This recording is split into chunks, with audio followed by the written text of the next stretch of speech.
Okay, welcome everyone to a panel by the Western Arctic Youth Collective, where we're going to be sharing today about making community connections and connecting with youth in particular. To start, we're just going to do a round of introducing ourselves. Alyssa, Bobby Rose, want to start? Like, how do I unmute myself? Hi there. Hello, everyone. Jane Glassco Fellow. My name is Alyssa Carpenter. I am the director of the Western Arctic Youth Collective. Currently participating virtually as a guest on the traditional lands of Kwanlindan and Hanfashan. Really grateful to live here and make so many beautiful connections. I'm a Northern social worker. I always say I like to do Northern social work very differently. And most importantly, I'm a mom and I have a partner here, and I'm currently in my master's program, plus a few other commitments with WAYC. But WAYC has been, it's a beautiful thing to watch and witness the growth of it and just this team. So Masi, that's all I'm gonna say. I'll pass it on to Bobby Rose. Jane Glassco Bobby Rose Clay Village Untitled Chapter. My name is Bobby Rose Kui, Untitled Gwich'in, meaning people of the headwaters. I was raised in Port McPherson and now reside here in the Yukon. I am the community connector for the Western Arctic Youth Collective, and I am also the owner and operator of Indigenous Adventures, and I am really excited about today to have these conversations, and I'm really proud to work for the Western Arctic Youth Collective.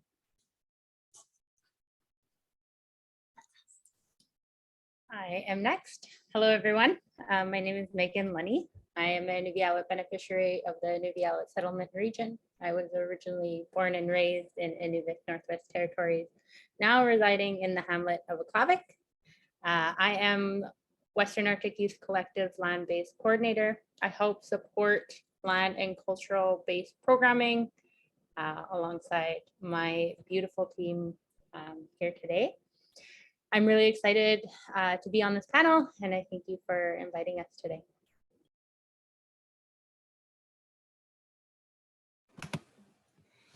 Hey there.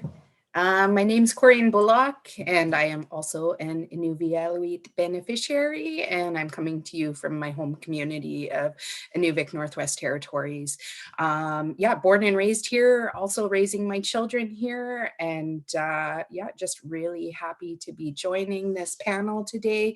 I'm with the Western Arctic Youth Collective in a role as manager, which is very recent. I'm also a former alumni of the steering committee for the Western Arctic Youth Collective. So just happy to be here.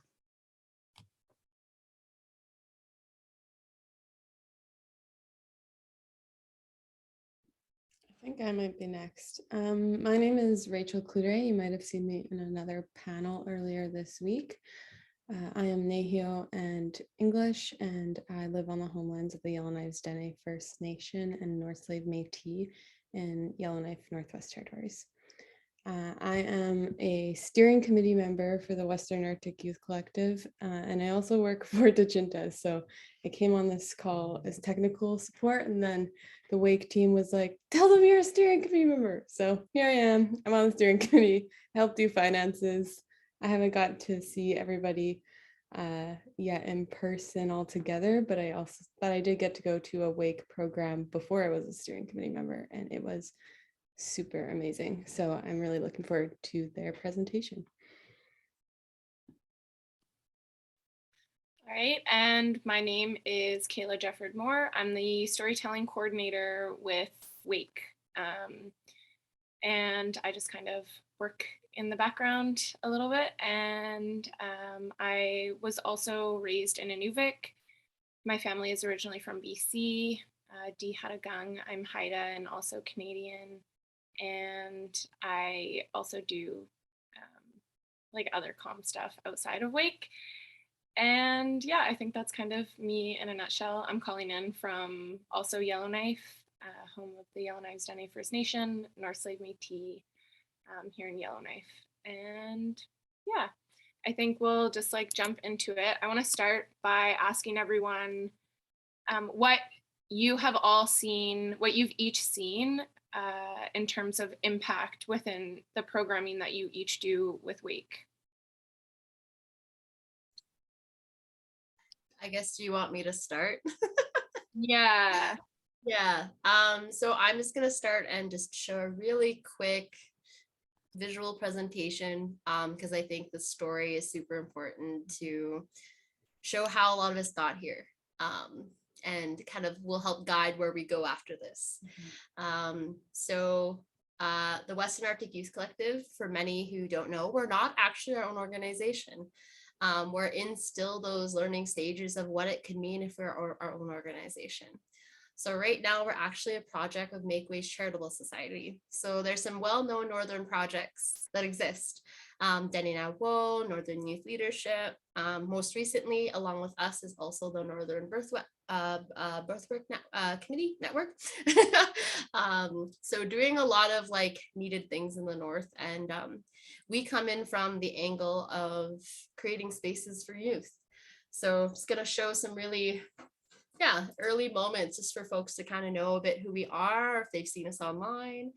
WAYC is created by Inuvialuit and Gwich'in youth with connections to the Western Arctic.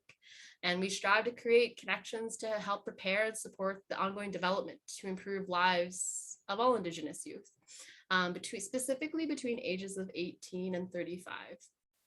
The purpose of this collective is to empower our Indigenous youth to be change makers by providing a platform of youth-led collaborative initiatives and partnerships in their communities and with other like-minded groups in other northern regions. As noted, we are a project of MakeWay. What they do for us is they help operational support, they help with the governance structure, and of course, charitable expertise. So it's because of them, we have insurance, we can apply for funding, we can have roles that are set up. So they're really helping us set and explore what that looks like, especially if we decide to go out on our own to take that next big step. So, and we joined this platform, legit week pandemic was announced across Canada. So in March of 2020. And we also won the AIP prize for one of the youth category. So we're a youth laureate. And what's really incredible is this previous year, we supported a project that has won, and we supported 2 of the youth projects that won. So Bobby Rose, and of course, just want to really do a lovely shout out to JC Firth-Hagen and her Treaty Talks team. JC cannot be here. We cannot really speak on her behalf for all that she does for the team and community, but she is our project coordinator. She's one of the youth of why the WAYC exists. She gave a lot of insight, and you'll see just as I kind of go through the story a little bit here. So the idea of WAYC was explored in 2018. I was in another youth capacity working for another youth organization called Bite Empowering Youth. I started as a leaders and training coordinator and kind of evolved and had a job created for me to stay, from community outreach to the manager. So, but how this came to be is I was actually in Inuvik hosting a leaders in training conference in Inuvik for youth who are 13 to 18. It was a pretty amazing event. There is a video, you should watch it. And I had one of our partners at GTC, Eleanor Jerome, who was responsible for the youth regional council that existed. And she was like, what about after 18? And I'm like, yes. What about after 18? So that allowed us to use a little bit of funding to follow that event. And we brought together not only the Gwich'in Tribal Regional Youth Council, but we also brought in some youth who were connected to the Inuvialuit Regional Corporation's Regional Youth Advisory Group. So you see probably some familiar faces if you're familiar with the region. So we just came, we just envisioned, we just shared challenges we experienced, gaps, ideas for alignment, support, collaborations. And it was pretty amazing. I was pregnant there, and I was, yeah, it's not the feeling the best in that capacity, but it was amazing just to stay at a site that is well known outside of Inuvik. It's a Project Jewel campsite. So really grateful for them allowing us to use that space just to come together for a few days and just, yeah, envision. So with their permission, kept the idea going and explored further. And I put a call out for some youth that I was like, hey, have an idea. Are you interested in being involved? Two stepped up. Peter Greenland and JC Firth-Hagen joined a program called the 4 Hours Youth Movement National Learning Community Program. I really recommend it. They're doing a call out right now. If you need help, let us know. But it was an amazing experience. They brought us together, groups from across Canada, other like-minded youth between the ages of 15 and 30. And all of us had very similar but different visions on what we wanted to do and achieve.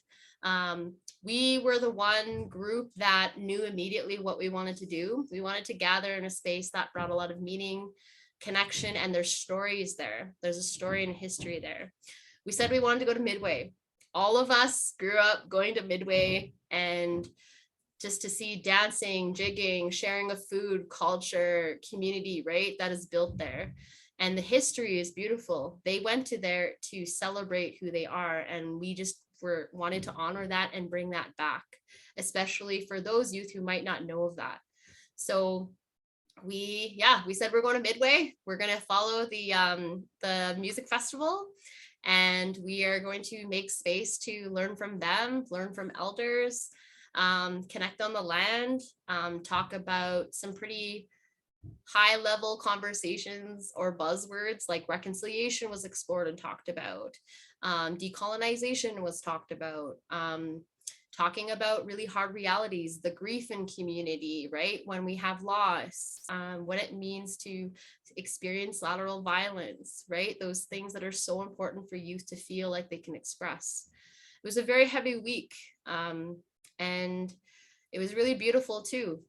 There was youth from across Canada who were in the similar program witnessing, and there was youth in the region who were there. And I think one of the most beautiful things is there was couples of elders who were there supporting and with us in that space. And I don't think that could have been achieved if those groups of people weren't missing, and as well as our babies. My baby was 8 weeks old, 8 weeks old, passed around everybody. I was running back and forth from the trailer, just being a machine to breastfeed her. But everyone was taking care of each other. We were wet, we were muddy, we were cold, but it was beautiful to witness that. And the one thing the three of us asked were like, does it make sense for something like WAYC to exist? And it was unanimous. And the elders were very much like in awe, supportive. And also for the first time, some of them said some things out loud they've never said out loud too in some of the spaces. So that's really important to acknowledge how important these are. So we finished that program, and there's some pictures of a lot of the participants. We had some Yukon participants as well, which was really special. There's a lot of overlap of families and history there too. So we wanted to make sure that was done. What's amazing about this event was it was barrier-free to participate. We fundraised, we got $10,000, we turned it into 40. And we had a range of youth leading spaces and elders helping lead the spaces and just come together and find that really beautiful dynamic to make that space happen. So I think one of the most powerful ones was we did a blanket exercise. Hard to do, but it was really important for elders to do it with us. And they've noted that to us. So these things are so important to see happen on the land and in our backyards. There's more pictures. There was a few babies, very special. I think one thing with WAYC, even though we try to be youth focused, we're very intergenerational minded. Babies and elders with us is so important to be reminded of past experiences and reminders for the future. So balancing that dynamic is really important. There was loss that happened the week we were together. So for the few who were able to stay a few more days, we actually talked a lot about grief and loss. There was a really big loss that happened to some folks who were involved with us. And many felt that, and many felt other losses if they've never made time to deal with that. So we went to Rock River. Rock River is a very healing place if folks know a bit of the history there. And we just made space to share, connect, eat food, and release what we needed to. And whether it was in the circle, or whether it was in small groups, or whether it was like by the creek, or whether it was like on the land when we're berry picking or harvesting, we try to do that. So it was pretty important for a lot of us to have that, because I don't think we were just grieving the immediate loss. A lot of us were grieving a lot of other people.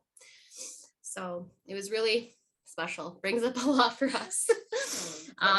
Here's some quotes that came from that experience that youth have done. This is my style of reporting, is the youth testimonials is what helps us tell the story on their behalf. So if you take a moment to read some of that, does it relate to you? Does it resonate for you? Do you understand, or is that something that makes you crave it too, or wish for that experience? Because a lot of us to preserve that. So yeah, just I'll give a moment and a breather, just because I've talked a lot, getting emotional. It is super, super beautiful during that time, bringing all the people together into this place for me, and bringing them onto our traditional territory in our backyard where we grew up, and to teach and share and bring them to special places where we fish, where we hunt, where we pick berries, where we get water, where we pick our medicine, and where our ancestors once traveled before, really help the youth really gather themselves and open their minds and hearts to what is possible. And when we came together, and at the end of the week, I think the big question was what was next. And like Alyssa said, we wanted some place or something to continue bringing us together, and keep on sharing these experiences, because we know that when we do that, we're creating a community, and especially for our young people today who sometimes don't have that within their communities. So bringing like-minded people together and continuing to do that, I think it's just something that as Indigenous people, we always continue to strive, and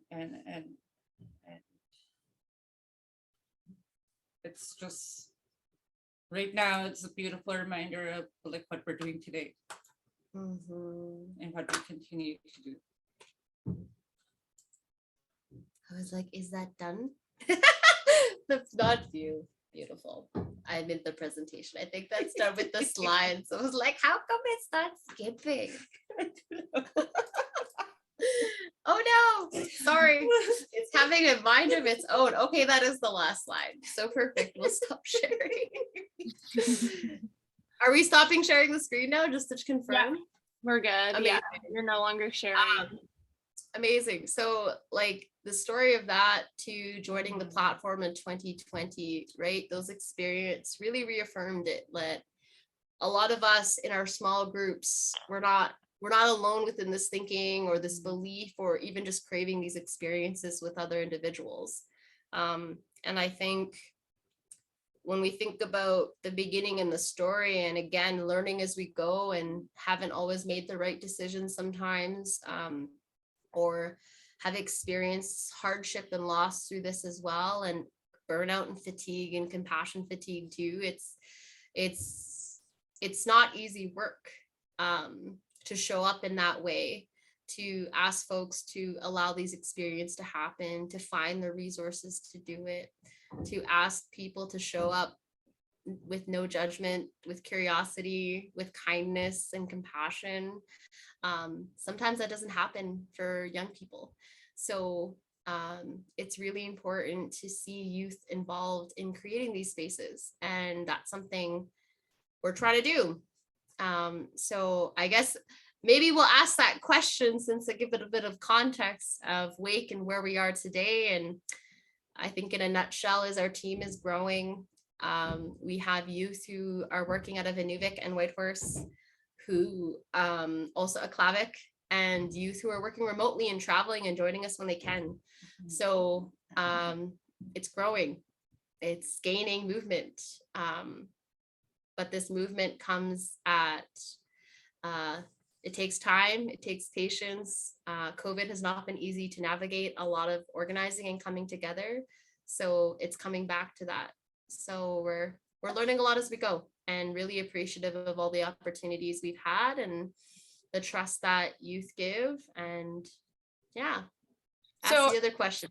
yeah, it's like, it can be really tough, and it's a lot of energy, I think, to do this work and to do it in like a really good way, a trauma-informed way, and a respectful way of everyone involved.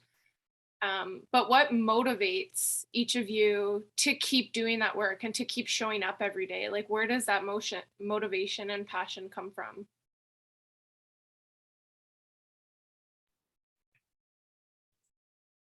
I needed this when I was younger. That's my bigger kicker. I needed this. And I don't think I'm the only one.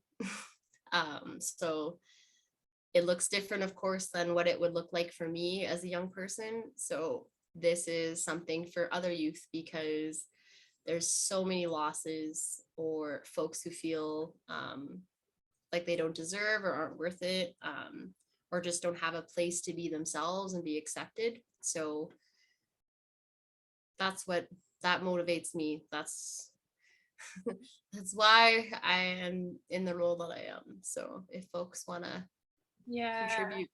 Yeah. Corinne, I feel like I've heard you kind of say something similar also, not to put you on the spot, but to put you on the spot. Do you want to share about that too? Absolutely. I totally echo what Alyssa had said. And, if I even thought back to like when I first answered that call out back in 2020, when, it's we're looking for Western Arctic Youth Collective Steering Committee, like just some of the questions that were posed there were things that I was sitting with and wanting to just approach or identify for myself, and just having the opportunity to work with other youth, identify challenges that we might be experiencing, or even think of creative new ways to approach programming, to bring these conversations that we're needing to have to light. And there's a lot there that I feel like I could have came with a whole speech, but just getting down to the thick of it, I think WAYC really was speaking to something that I needed, just in the way of meeting me where I'm at. Like, I think that's what I appreciate most and value most from like working with this team. Like, you guys are all so inspirational, and it's definitely, it's a force to be reckoned with when you're in a space where you feel like you can bring your whole self. And this is just me speaking from what I need, but to be able to create that for just people within our communities and around the region, like whoa, that's what motivates me.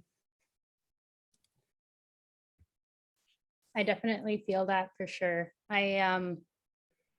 I needed this when I was a kid as well. I felt as though as I got older, I began feeling as though I had a voice, and there was cycle breaking conversations I needed to have that weren't happening because there wasn't a space being made for them. I'm really passionate about creating those spaces, working with WAYC for those who are working on their journey, wherever their journey might be. I recently read a really inspiring quote by an amazing leader. She said, "I cannot guarantee a safe space, and I can't make people feel safe. I can only share teachings and protocols to help people cultivate a safe space for each other." And I felt like that is what we are achieving within WAYC. And I thought that was so important. And every day I feel so blessed to be sitting with these powerful young Indigenous leaders and women, and breaking trail for other Indigenous people to be able to be in those spaces, especially in our region. We definitely needed that. Gee, I'm just like actually tearing up listening to all of you talk, and like I see Bobby Rose too. Like, you want to add anything, Bobby Rose? Oh my God, it makes me so proud. I think I've been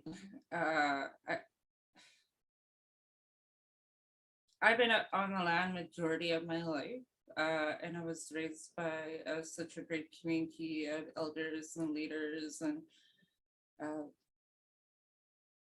what you call them today, land-based educators, the elders, and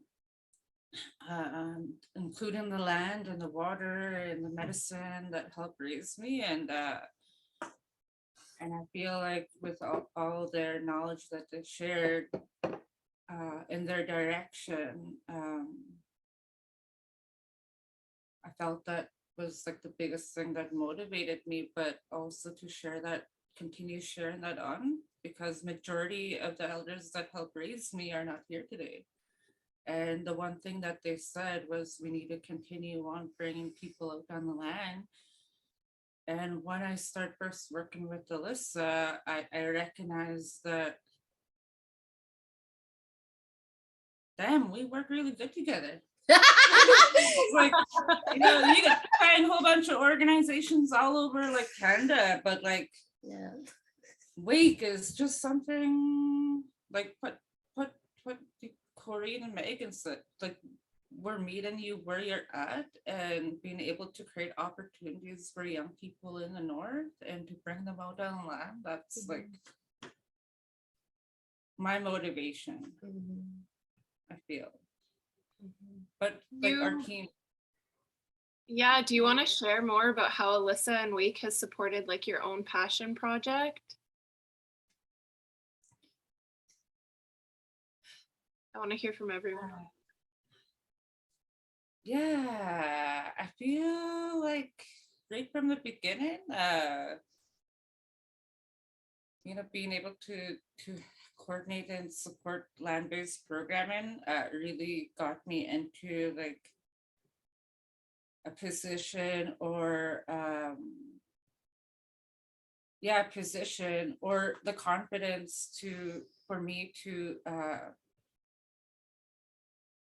do this kind of work and working beside Alyssa and knowing our strengths and our weaknesses and balancing each other.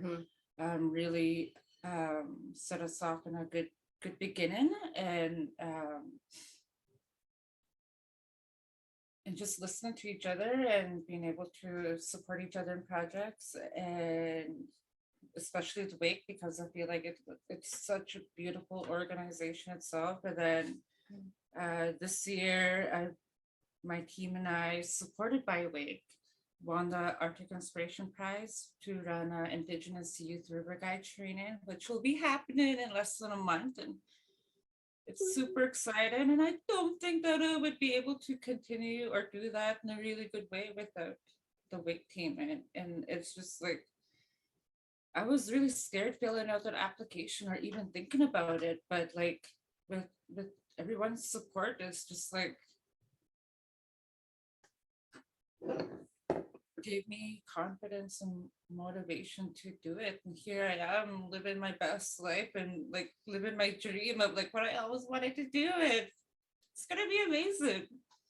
I'm gonna cry. Oh my gosh. Let it go. Yeah, no, it's been amazing to witness it. They work very hard They do long hours. They show up for people. They remind us of what we're doing. They ground us. They remind us to drink water. She's so told all of you to drink water. So it's just, I think, yeah, it's, you filled that out a week before the deadline. That's how capable this person is, and knowing the vision and the idea, and just a few of us just gentle pushes, being like, you can do this, you're capable, the idea is there, the vision is there, you're connected, you have a lot of heart. I think what's heart is what drives a lot of us, right? So we push ourselves a lot, our whole team does. And I think that's something I especially witness, especially when we think of growth and motivation, is you see other people trusting and investing and supporting each other. And that's what I was craving in a team, right? In a team of people, because that's what community is. So modeling that to others of how important that is a really beautiful thing. And just to help and uplift, because a lot of us have side hustles and commitments and work and family and all that, right? Or school, like some of us are trying to go into school. So supporting, uplifting, working around that, because that's truly what meeting people where they're at is. So keeping each other accountable, that's not easy to do. I'm in a master's program, and I recently learned that having people you want to work with, it's so important to kind of have this mirror between you where you see each other, you see the rawness, you see the pieces that maybe you're not ready to share out loud in some spaces, but it's so important to have that trust with others, right? To allow them to know, like, they got you, they hear you, they see you, maybe they relate to you to that as well. I think that's something we're starting to see normalized a bit, but it's a long ways to see it more normalized in communities. So it's really amazing to witness that. And yeah, again, emotions.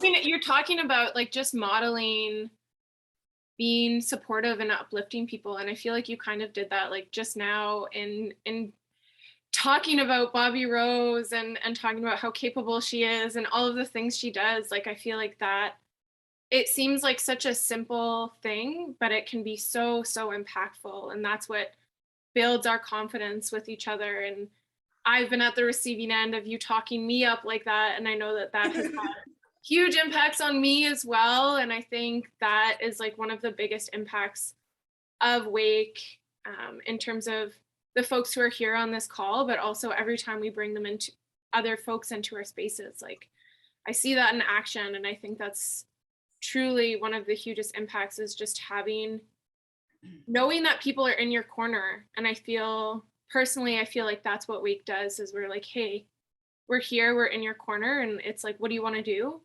We're going to help you achieve that.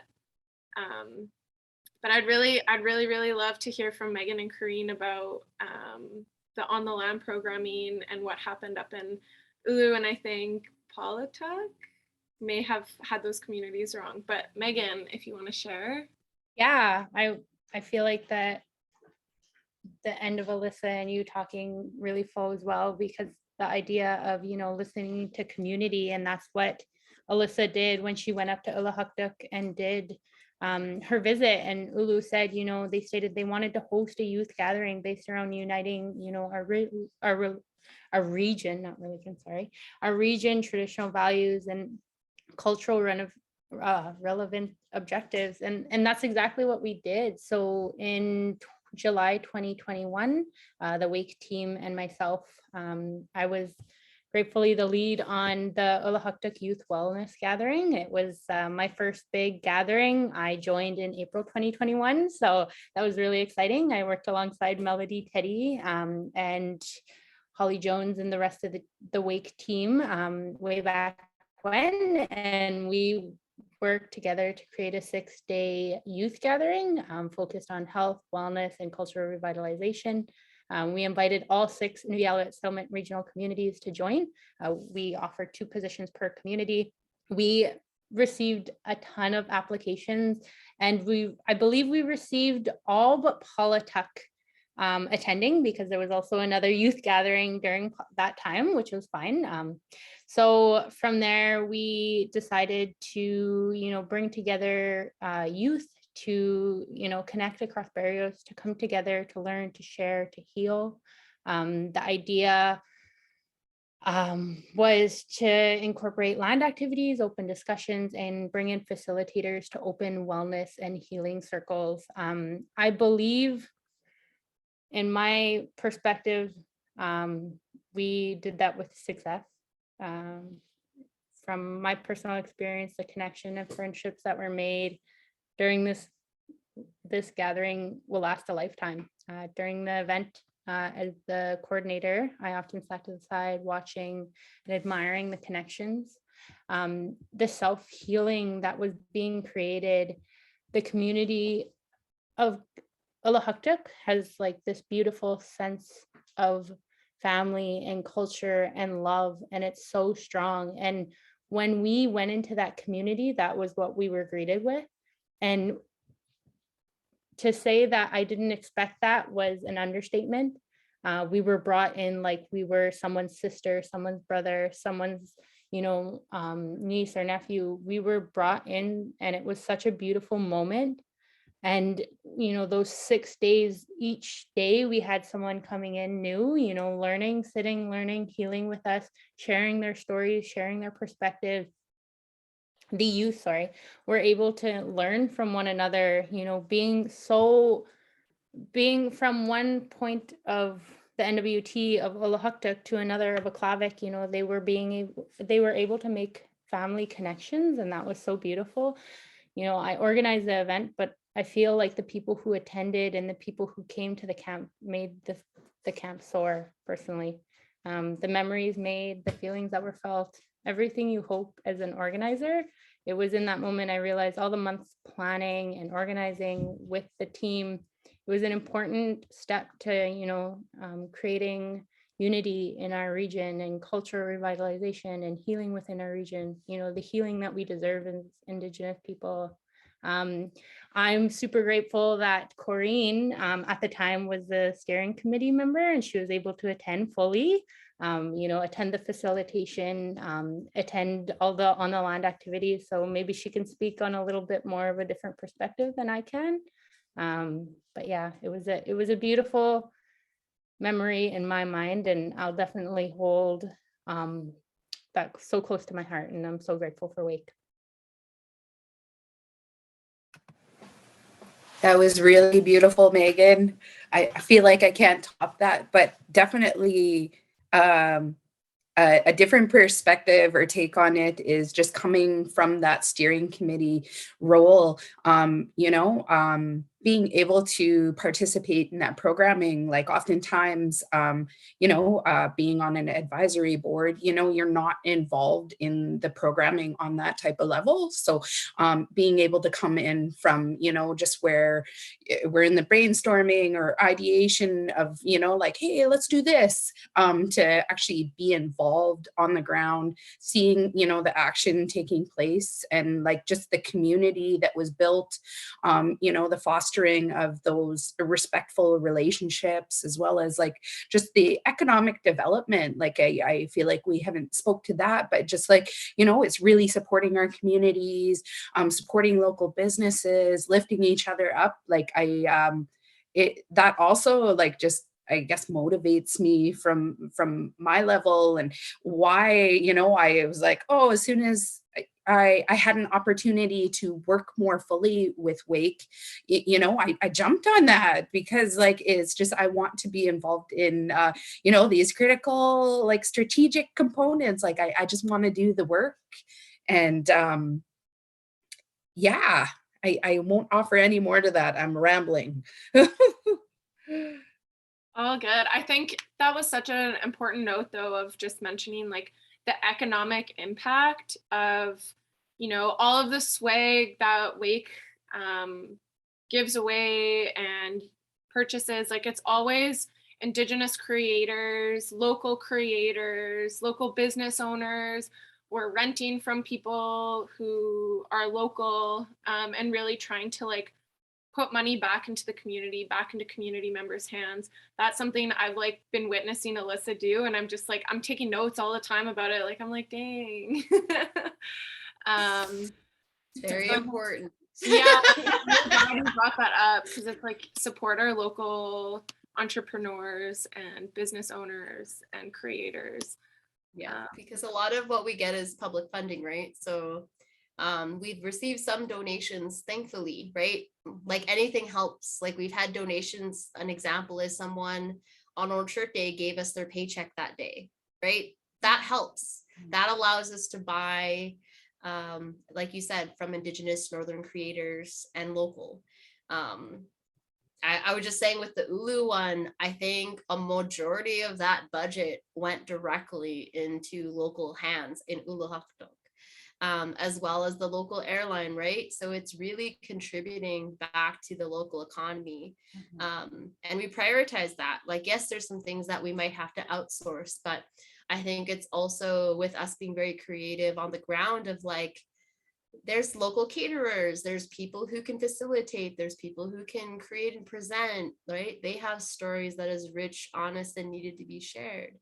And then being very creative with swag, right? Like logos and stuff. Like we're wearing one right now. This was made by a local youth, and we printed it at a northern company. We were willing to wait it. We were willing to pay a little bit more, because again, it comes back in that way. So that reciprocity is so important. And I don't see a lot of folks doing that a lot of the time, because it is a bit more sometimes. But I think that's one thing that we do is we really put more than half of what we're after salaries and everything into that. So it's fun too. You never know. There's some really creative artists out there. Specifically, we watch social media a lot. We purchase lots of earrings and badges and pins and little creations from these like local entrepreneurs. And we get called entrepreneurs, we get called innovators, we get called change makers. Like those are a lot of or trauma informed helpers. Like those are pretty heavy, and sometimes in some cases used as buzzwords in some places. But I think we can speak the truth of it. I think we're showing it, we're modeling it.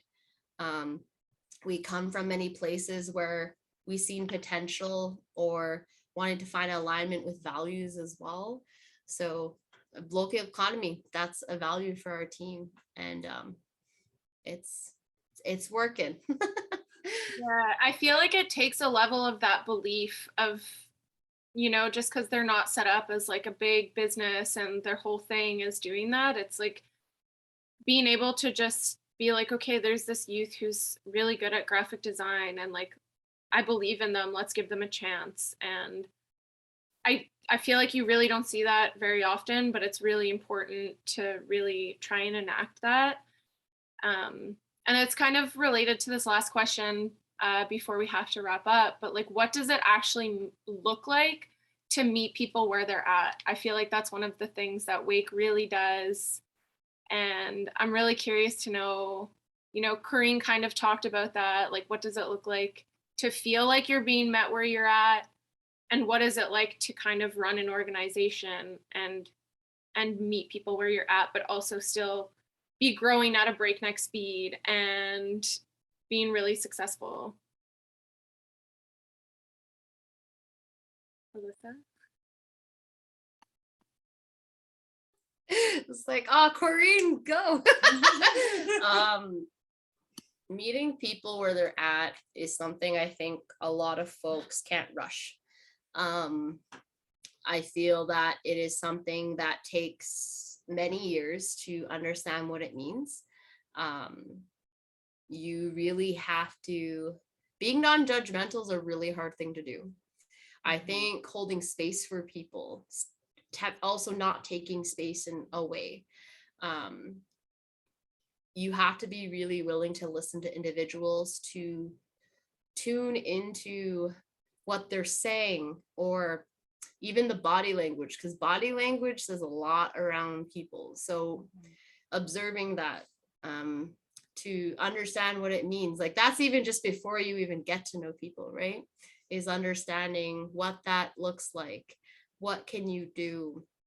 And how I meet people where they're at is it's really gentle of getting to know them. It's kind of following their direction, because if they're comfortable with you, if you're approachable, they'll let you in a little bit. They'll allow you to see a little bit more of themselves that maybe not a lot of people see. That vulnerability is not something that I think a lot of folks get time to explore a little bit, because I think vulnerability scares a lot of people. It's triggering sometimes. And to truly meet people where they're at, you have to allow that to happen, because a lot of us come with stuff, right? A lot of us come, and I always believe that moments and exchanges happen for a reason. Like those are beliefs. I was like, you'll find your way, you'll reconnect again. And it's been a learning process for myself of like, how do I gently encourage and reach out? Because there's some people who are very honest of like, nope, blocked or not communicating. I was like, just be there. And again, I have no judgment for whatever happened, or those are a lot of things like me as an individual has had to learn. And it's come through education, experience, therapy. Right? Like those are honest things to say out loud, but how many of us actually do it, make time for that, reflect on that by ourselves? Are we okay with hard conversations? Are we okay with being challenged? Are we okay with being confronted?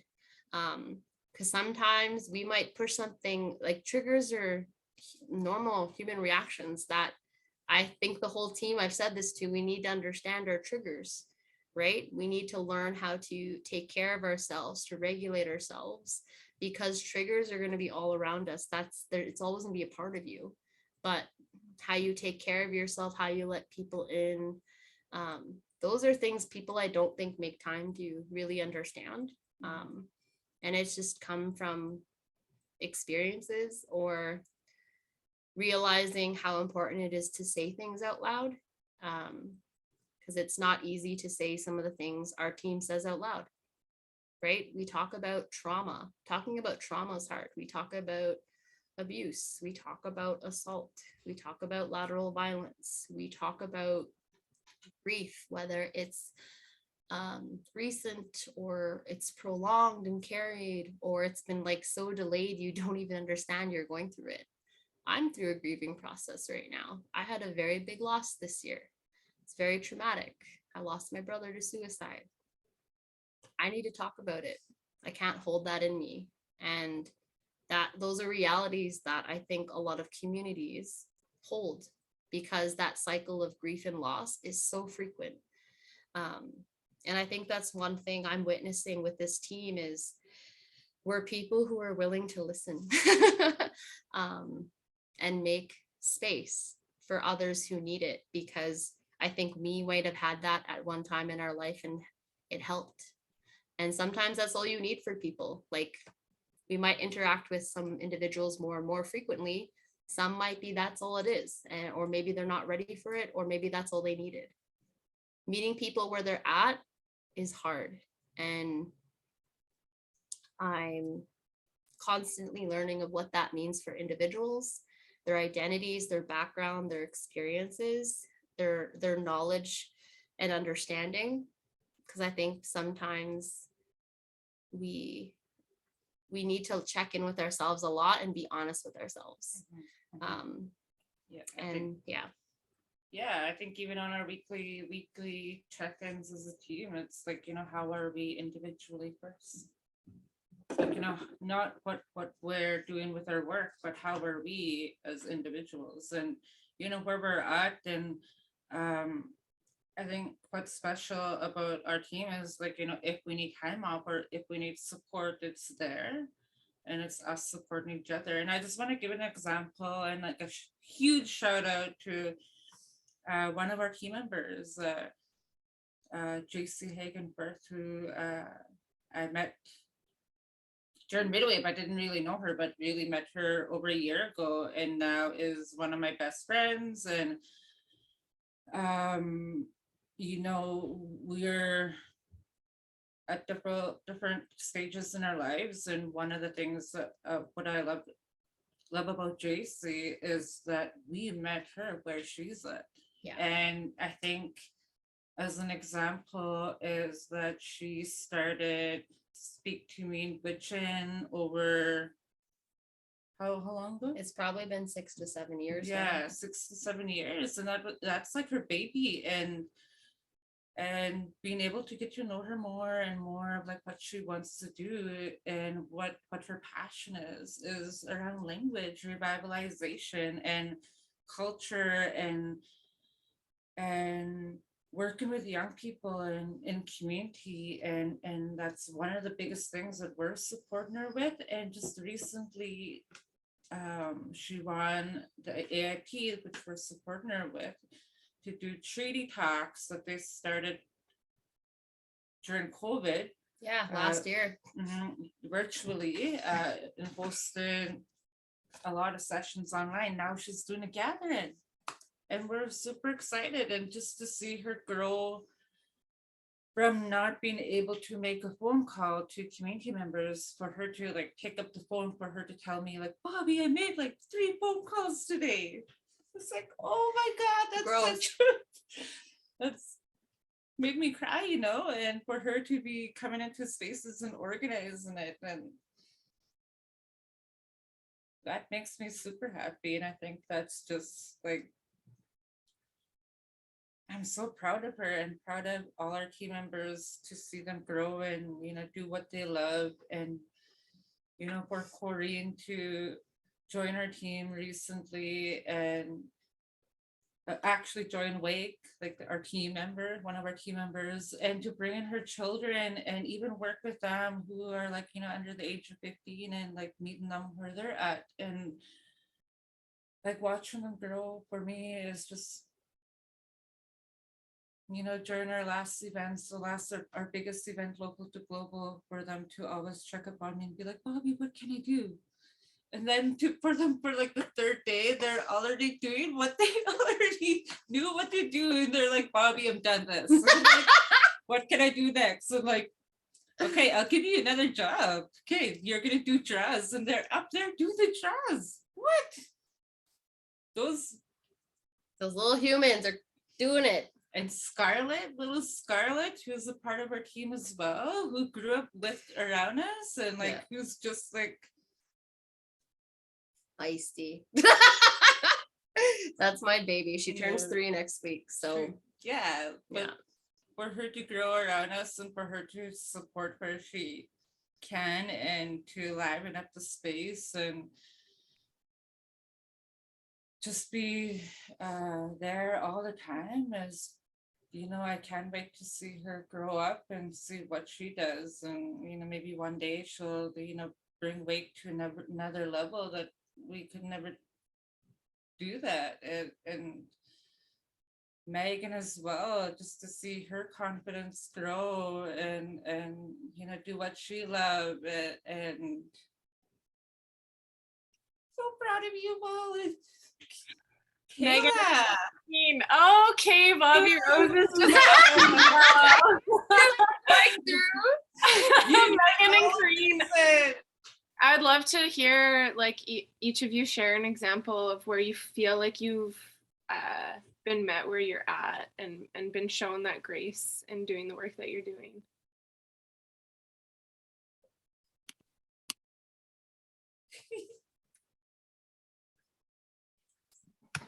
Rock, paper, scissors. Go ahead, Megan. Yeah, I can definitely start. I feel like there's a lot of, I mean, I started working 1 year ago, and there's been a lot of examples where I have been met where I am at. I think there was one point, there's a lot, but like, I think one point during the summer, you know, I was talking to one of the team members, and I said, you know, I'm scared because, you know, I'm so quiet, but I have things to say, but like, you know, I don't really feel comfortable in saying it. And I think what they said was, public speaking is scary, but the need to public speak is that, your internal voice screaming out saying, you have a voice and you want to use it. And that was something that really stuck with me throughout, this past year, sitting in conversations and sitting at tables where I felt like I deserved to sit at. And there was times where I was like, I have a voice and I do deserve to use it. And that was kind of where, last summer I'm being met where I'm at. And slowly, Bobby's been pushing me, and Alyssa, and, people, you have things to say, and, as nervous as you are, you deserve to say them. And that has been a big portion of where I realized, whether your voice is quiet or whether your voice is loud, you deserve to say whatever you have on your mind. And that's a really important part within WAYC, where I found where I was met where I was at, and I'm slowly growing.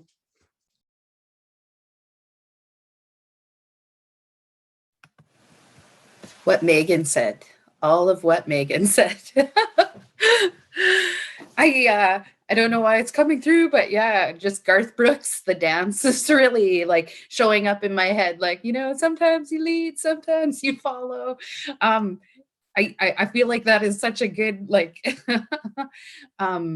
frame, because it's like being intuitive. You can have your best laid plans, you can have it all set up the way you want it to go, but like being there in that reality, whatever it may be, programming, one-on-one, in a team setting, like it's just being able to work intuitively. I can't think of another word, but yes. And then also, being able to be vulnerable. Like, I think it's almost like leading by example. It's, being able to show up in whatever's coming up for you, like just shows other people that yes, you can come as you are. And like, I think that's most important, is just, showing up as we are. And, that's all I want to share. Close it out. Yeah, totally. Our personal lives affect our professional lives and how we show up in them. And I think that's like the biggest grace that WAYC offers us as a team. Like Bobby Rose said, like, I love our check-ins where we kind of talk about where we're at, head and heart and mentally and spiritually and emotionally, before we dive into, all right, here's all the work talk. So I really appreciate that also, just to echo what everyone else is saying. But that's pretty much it for our time. I just want to thank all of you for sharing and being vulnerable in this chat, trusting me to ask the questions, and to everyone who ultimately is watching this panel.